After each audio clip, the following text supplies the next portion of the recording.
Son las 10:05 y como cada sábado recibimos a Monseñor Carlos Castillo, arzobispo de Lima. Monseñor Castillo, buenos días. Buenos días, Fernando. Una alegría poder conversar nuevamente. Un saludo a todos los televidentes y amigos de la radio. Después de la Semana Santa, quienes pensaron que podíamos entrar a un periodo más apaciguado de nuestra vida pública, se equivocaron. Hemos tenido una semana llena de convulsiones sociales y llena de polarización y sobre todo de lo que menos se necesita en esas circunstancias, que es de sectarismo y de insultos.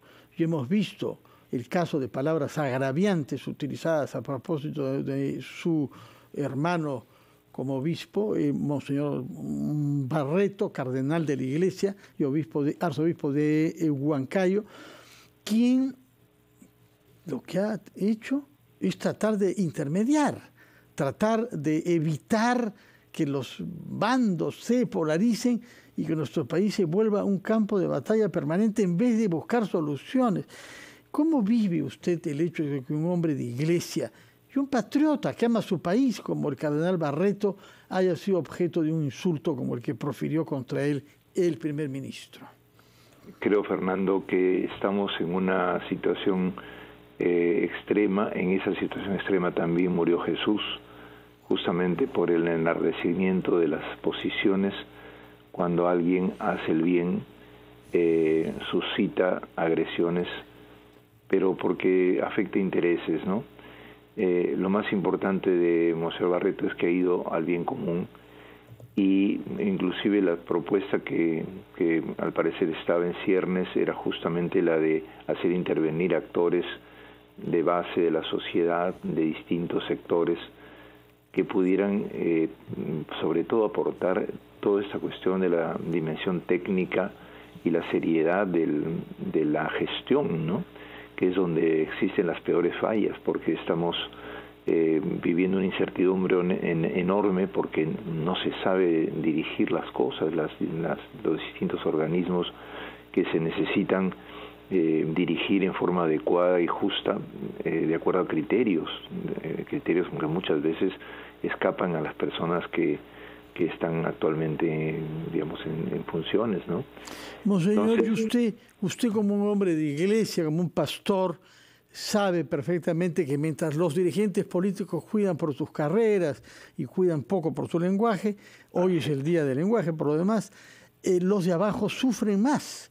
Y eso lo sabe usted por el compromiso de la Iglesia de Lima en particular, pero en general con las ollas comunes.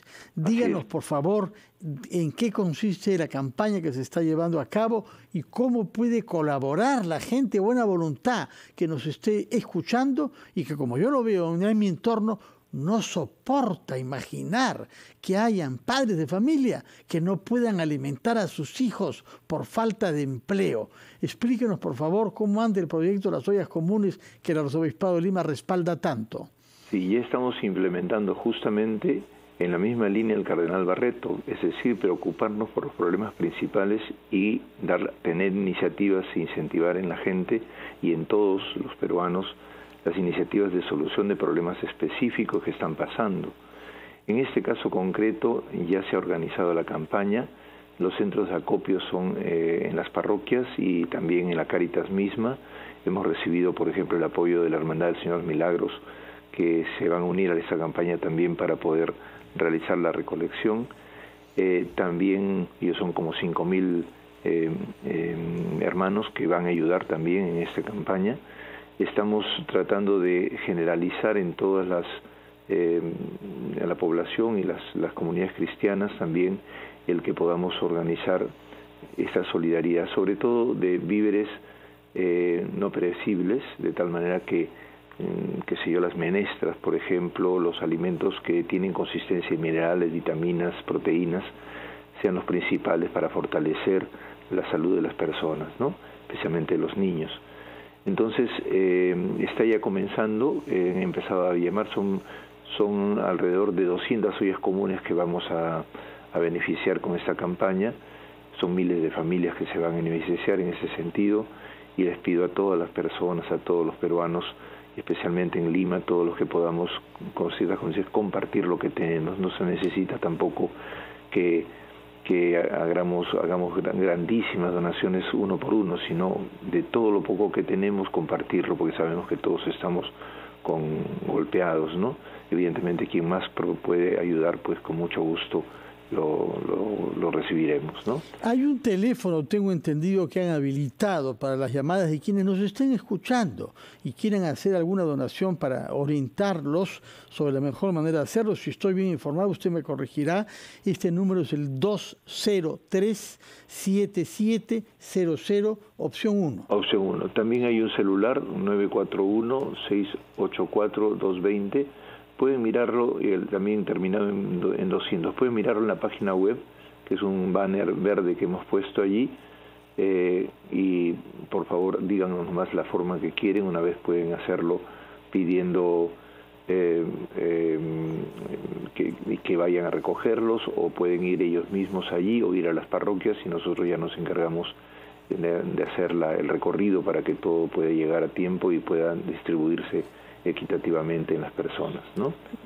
Ojalá que tenga mucho éxito. Es muy bella la imagen de esta joven mujer llevando una enorme olla que ojalá pueda ser llenada por la generosidad de los cristianos de Lima y del Perú. Si hablamos de Lima, no solamente porque usted es el arzobispo de esta diócesis, sino porque los estudios muestran que el impacto de la pobreza ha sido peor en la ciudad que en el campo. Tremendo. Donde al fin y al cabo la gente puede defenderse con lo que produce, con lo que puede obtener. Pero acá en Lima hemos escuchado, acá en RPP cada día, casos de padres desesperados porque no tienen cómo alimentar a sus hijos.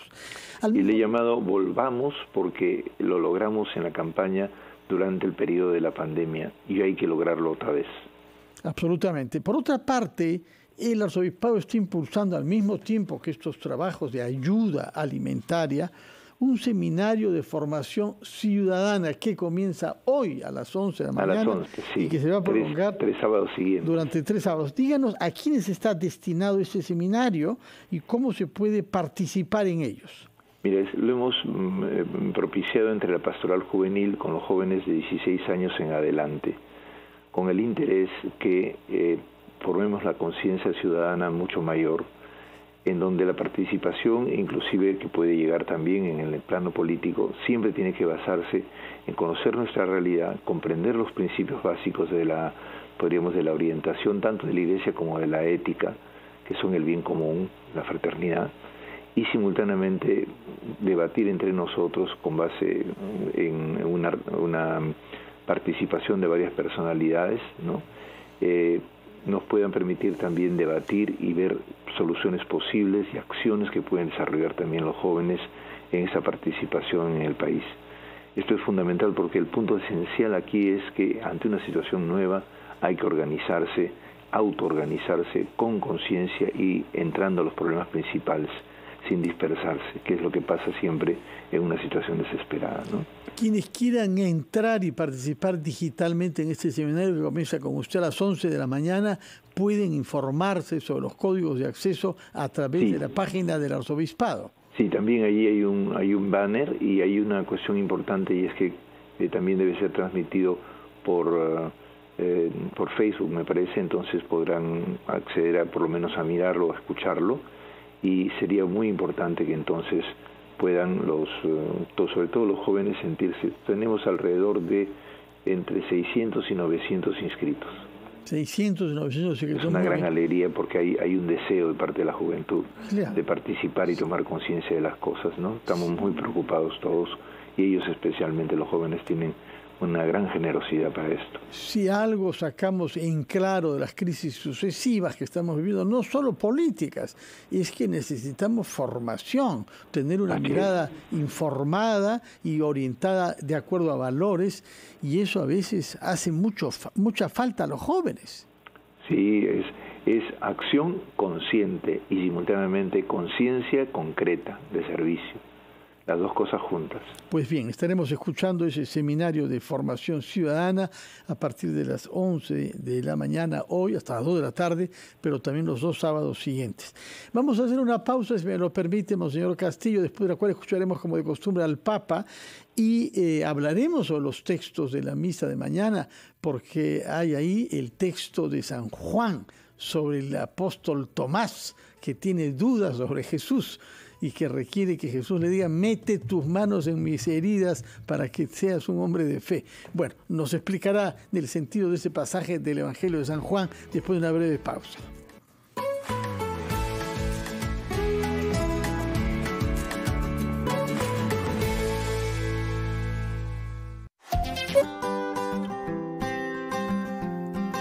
Señores, hemos escuchado al Papa en su catequesis desde el Vaticano, enfocado en el tema de la ancianidad, que es un problema creciente en nuestras sociedades porque se vive cada vez más, quiere decir cada vez hay más personas de la tercera edad, personas ancianas que no pueden valerse por sí mismos, y al mismo tiempo muchas familias se hallan dislocadas y no hay el trato hacia las personas ancianas al cual estábamos acostumbrados, ¿no? La Iglesia tiene ahí una responsabilidad particular.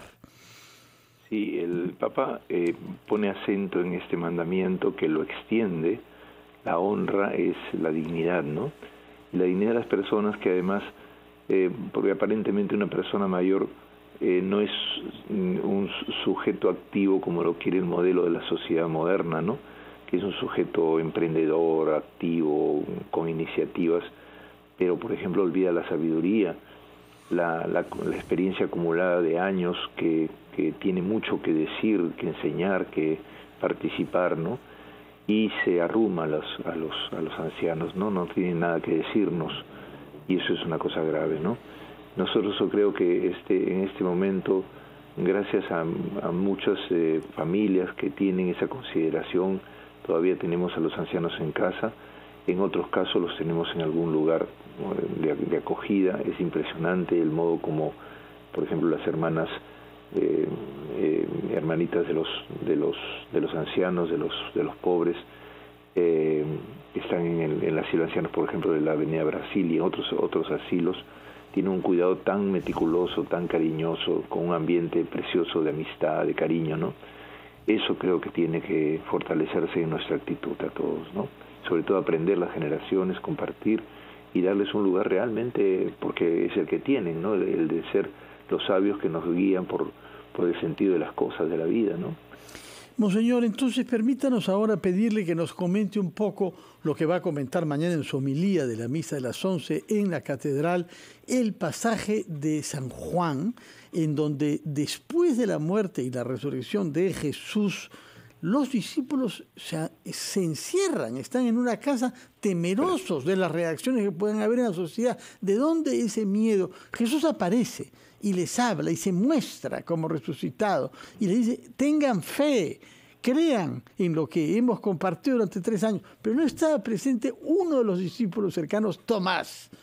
Y hace falta que Jesús se aparezca a Tomás. Y verdaderamente es un pasaje bien crudo. Le dice: bueno, por favor, agarra tu dedo, pon tu dedo en mis llagas para que creas en lo que has visto, que he sido herido en el pecho con una lanza y en las manos por los clavos de la cruz. Coméntenos, por favor, por qué este discípulo Tomás expresa esta falta de fe y se hace, en buena cuenta, resondrar por Jesús, ¿no? Bueno, está en la misma línea la primera parte como la segunda del texto, ¿no? Porque Jesús también llega y se coloca en medio del miedo, ¿no? O sea, siempre Jesús se sitúa en el corazón del problema del ser humano, y concretamente un ser humano que no cree o que está con miedo, que no sabe dónde ir. Es un poquito la situación en la que estamos nosotros. No pensemos que Jesús, cuando muere y cuando resucita, no existía una situación como la que estamos viviendo nosotros ahora. Había mucha tensión en Israel, había grandes levantamientos, ¿no? Había una situación de crisis real que después se va a generar con la caída del templo, ¿no? Lo más importante es que se sitúe en el medio. Y en el caso de Tomás, que no había estado, surge esta cosa que además va a ser un problema posterior de la Iglesia. La duda de si para creer se necesita ver directamente y tocar. El Señor deja que es considerado con él, no lo deja que lo toque, al contrario, le dice: tú ven, toca para que veas, ¿no? Lo que importa es... Es una escena terrible, ¿eh? Es una escena terrible, puesto que has dudado de que es verdad lo que te han dicho tus hermanos: pon tus dedos en mis llagas. Así es, ¿no? Y luego invita a todo creyente a creer sin ver, ¿no es cierto? e incluso, como yo una vez se lo he dicho, a creer incluso viendo lo contrario, que es una de las cosas más duras que encontró, por ejemplo, Bartolomé de las Casas en América, ¿no? Que los indios se les anunciaba la fe y aprendieron a creer, curiosamente, viendo las maldades que hacían con ellos, ¿no? Yo creo que en eso tenemos que aprender mucho nosotros, porque el asunto es que viendo heridas, viendo tensiones, viendo problemas, tenemos que aprender a decir que nuestra fe es capaz de sobremontarlos para poder encontrar salidas. Y yo creo que el clamor que existe hoy día por encontrar salidas en general, el aprecio que hay por buscar salidas y la reacción que hay ante las dificultades de que se acentúan las heridas, está llevando también a una comprensión de la esperanza que tenemos que seguir difundiendo y anunciando para que se fortalezca y la gente y todos podamos encontrar una salida también, ¿no? Afrontar las heridas, este es el asunto fundamental. Monseñor, hay un pasaje que me ha impresionado siempre de un salmo que va a ser leído mañana, en donde se habla de arquitectos, como esa actitud concreta que tiene la Biblia, de oficios diferentes. La piedra que los arquitectos desecharon resultó ser la piedra angular de la construcción. Explíquenos, por favor, en la qué... La piedra de ángulo es la piedra que termina de la construcción de la bóveda, ¿no? Hay una piedra de ángulo que está en el medio, que clac, cuadra la bóveda, y entonces la bóveda se equilibra, ¿no? Para hacer el techo o para hacer el arco. No es la piedra que nosotros llamamos la primera piedra, no, es la última angular, piedra. En todo caso, es lo que permite... Jesús es el que permite nuestra construcción, valorando todo lo que hemos construido y hemos hecho, culmina el proceso haciéndonos ver que detrás de todo el esfuerzo hecho hay una cosa central, que es poner el dedo en la llaga, centrarse en lo fundamental, y entonces esa nos permite la existencia, la construcción de todo, el avance.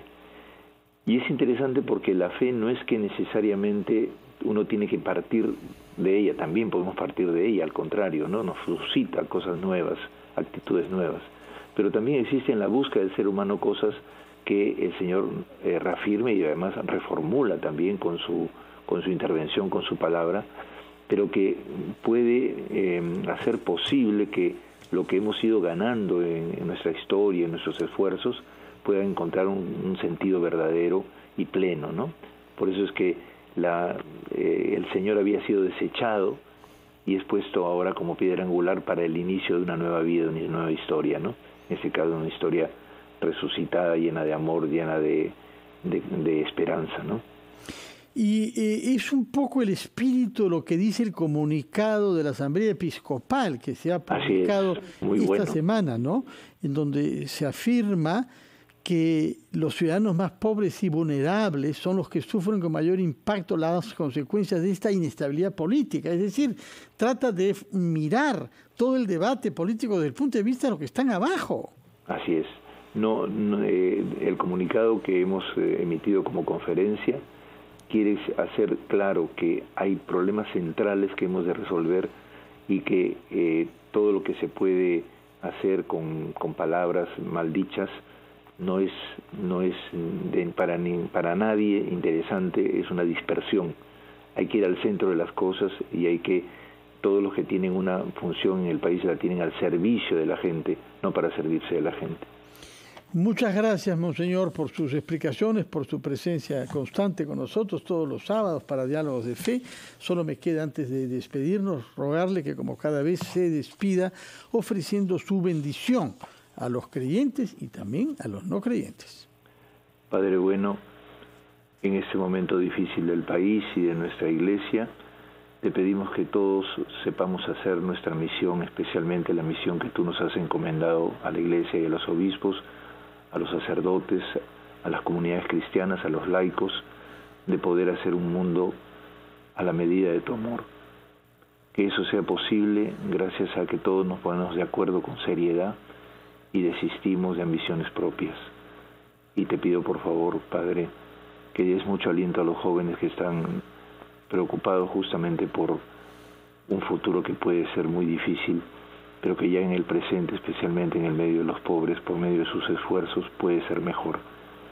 Ayúdanos también a encontrar salidas a los problemas más fundamentales y que toda la solidaridad que podamos desarrollar nos encuentre conversando, como he dicho una persona hoy día, conversando sobre nuestros problemas y resolviéndonos de acuerdo a las necesidades e iniciativas serias de todos los que están participando en el proceso social y productivo del país.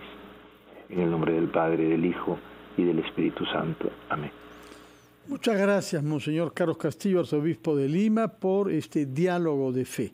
Que tenga usted buenos días. Lo veremos a las 11 de la mañana vía digital en este seminario de formación ciudadana y mañana a las 11 a la misa habitual de los domingos desde la catedral. Que tenga usted muy buenos días, Monseñor Castillo. Muchas gracias, Fernando. Muchas gracias a todos, hermanos. Son las 10:30, es hora de poner punto final a nuestro programa, invitarlos a mantener en la sintonía de RPP y ya viene nuestro compañero Jesús Vélez con un programa necesario para conocer lo que nuestros hijos hacen con las técnicas digitales, familia.com.